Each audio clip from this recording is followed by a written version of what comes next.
بتبدأ الأحداث من مسرح جريمة يشرح القلب ويرد الروح، مليان ضباط شرطة بيحققوا في قتل كذا ضحية، وكل شوية يكتشفوا جثة جديدة.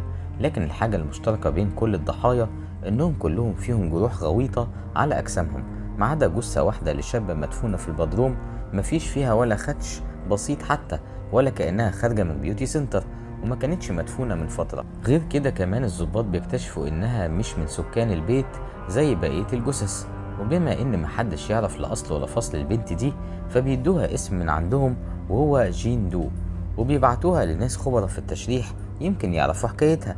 الناس دول هم الشاب الكيوت اوستن وابوه المخضرم عم تومي، واللي شغالين من الصبح الله ينور في تشريح جثة محروقة. وبنعرف وقتها ان مش بس الاب والابن اللي محترفين في الشغلانة اللي تفتح النفس دي، لا دي العيلة كلها وارثة الموضوع ابا عن جد من قرون. عشان كده خصصوا البدروم بتاع بيتهم لعمليات التشريح.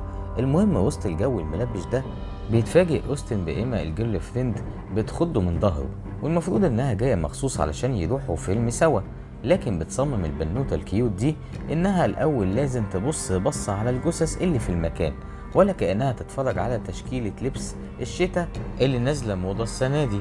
وهنا عم تومي المخضرم بيقول لها نقي يا حبيبتي الجثه اللي تعجبك واتفرجي عليها. وفعلا بتبص على جثة ملفوف حوالين رجليها جرس صغير، فبتستغرب وبتسأل عن سر وجود الجرس ده. وعم تومي مش بيرضيه ان البنت تفضل محتارة كتير، فبيشرح لها ان من سنين طويلة وقبل تقدم الطب بقت عادة يربطوا الجرس ده في الجثث، علشان لو حصلت يعني المعجزة وفي شخص طلع مش متوفي فعلا وبدأ يتحرك، الناس القريبين منه يلحقوه بدل ما يروح في طيس. واضح كده ان تومي حابب يحافظ على العادة دي رغم انها بطلت تتعمل. وفي اللحظة دي بيوصل شرطي ومعاه جثة جين دو، وبيطلب من تومي يشرح الجثة سريع سريع علشان محتاجين تقرير شامل عنها تاني يوم الصبح. طبعا بيحس اوستن بتأنيب الضمير انه يسيب ابوه وسط الهم لوحده علشان يروح يتفرج على فيلم في السيما، فبيعتذر لإيما وبيقول لها انه هيشتغل على الجثة دي وهيحاول يخلص بسرعة علشان يروحوا سوا حفلة 12. وفعلا بتتوكل إيما على الله وبتسيب حبيب القلب للجثة بتاعته، وبيبدأ تومي وأوستن يجهزوا جين لعملية التشريح. ومن أولها كده بيلاحظوا إن عظم الجثة تقريبا مكسر، قبل ما يتفاجئوا إن مفيش فيها ولا خدش واحد في أي حتة من جسمها. وشوية وبيكتشفوا شوية مشاكل عويصة في الأعضاء الداخلية، زي إن الرئة محروقة بشكل مرعب، وده شيء عجيب لأن جسمها من بره مفيش فيه جرح ولا نقطة دم. وبيشك أوستن إن الوفاة حصلت في وقت قريب، لكن تومي بيقوله إن منظر عينيها بيبين إنها ماتت من فترة مش قصيرة. وبعد شوية تفتيش جوه الجثة بيلاقي جواها نبات غريب. وسط الشغل بيسمع فجأة صوت مرعب، ولما بيروح يطمن بيكتشف إن قطته ماتت. فبيحزن تومي قوي لأن القطة دي كانت آخر ذكرى متبقية من ريحة المرحومة مراته. في الوقت ده بيطلب أوستن إنهم يكملوا شغل بكرة بدري بدري، لكن تومي بيبصله بلوم زي أي أب ما بيبص على ابنه الكسلان، وبيقوله هنخلص النهاردة. وبيبدأ تومي يشتغل بكل حماس لحد ما بيكتشف إن في سنة مفقودة من سنان جين موجودة في معدتها وملفوفة في ورقة. فبيستغرب الأب وابنه من الهزار البايخ ده، لكنهم بيكملوا تشريح لحد ما بياخدوا المفاجأة الأكبر، وهي إن جلد جين من جوه مرسوم عليه طلاسم وعلامات غريبة هي نفسها اللي مرسومة على الورقة اللي كانت في معدة الجثة. وهوب فجأة النور بيضرب، وبيقف تومي وابنه وسط العتمة يبصوا حواليهم. وهنا بيلاحظوا ان الدواليب اللي المفروض فيها الجثث بقت بقدرة قادر فاضية وبتنش. وقبل ما يستوعبوا الصدمة بيتفاجئ تومي بحاجة بتشده بقوة لدرجة ان الراجل بيقع وبيتخبط في دماغه، وبيجري أوستن عليه علشان يلحقه وبيخرج بيه من فيلم الرعب ده.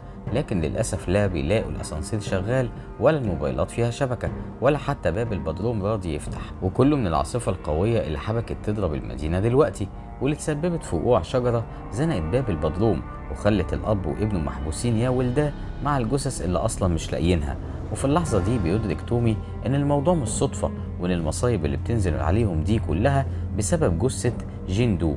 عشان كده بيقرر إنه يعمل الإجراء المتبع في الظروف دي، وهو إنه يحرق الجثة الملعونة قبل ما تتسبب في موتهم.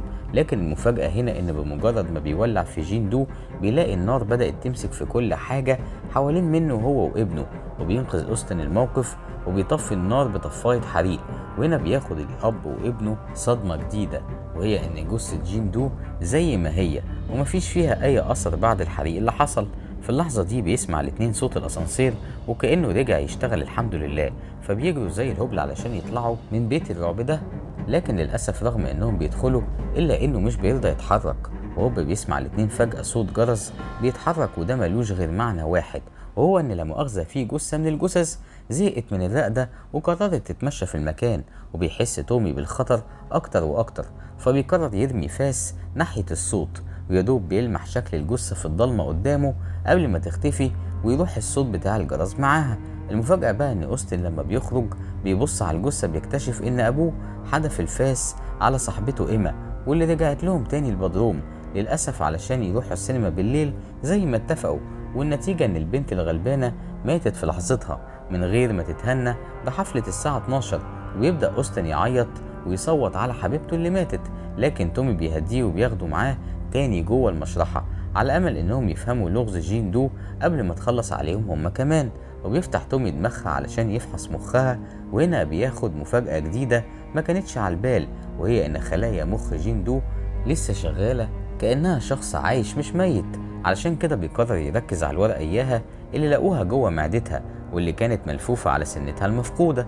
للأسف الكلام بيبقى مكتوب بلغة رومانية قديمة، والحاجة الوحيدة اللي واضحة هي شوية أرقام مش مفهومة. فين وفين لما عم تومي بيركز ويبدأ يفك طلاسم الأرقام دي، وده لأنه بيفتكر إن الأرقام دي مرتبطة بأساطير موجودة عنده في كتب قديمة. وفعلا بيفتح الكتب دي وبيكتشف من خلالها إن في فترة ما من القرن ال17 في عدد رهيب من البنات اتقتل بنفس الطريقة بعد ما برضه اتعذبوا بنفس الطرق. وشوية وبيكتشف تومي إن جين واحدة من البنات دول، وده معناه إن المرحومة ميتة من القرن ال17 يعني من مئات السنين.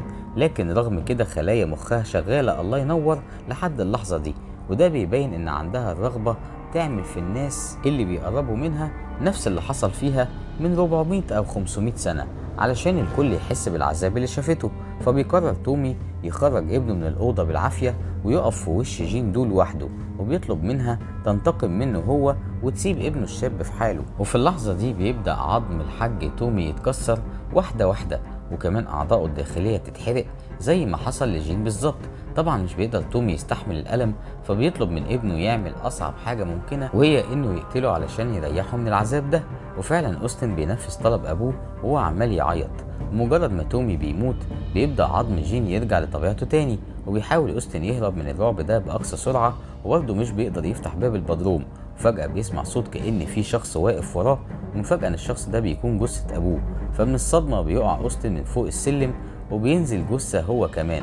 تاني يوم بيوصل الشرطيين المكان علشان يستلموا جثة جين دو والتقرير بتاعها، لكنهم بيتفاجئوا بأنهم هيستلموا 3 جثث زيادة على جين، وهي جثة الأب والابن وحبيبته. وبيحس الشرطيين بالحيرة لأنهم بيلاقوا جثة جين زي ما هي برضه كأن التشريح ما كانش بدأ أصلا، وبرضه حوالين منها جثث مصابة زي ما شافوا في الأول خالص. فبيقرروا ينقلوا جين مكان جديد علشان تتشرح. وقتها بنلاحظ إن رجل جين وهي جوه عربية الإسعاف بتتحرك حركة بسيطة علشان نتأكد إن لعنة جين لسه مكملة ومش هتنتهي، لكن بالنسبة لنا بتكون دي نهاية فيلمنا.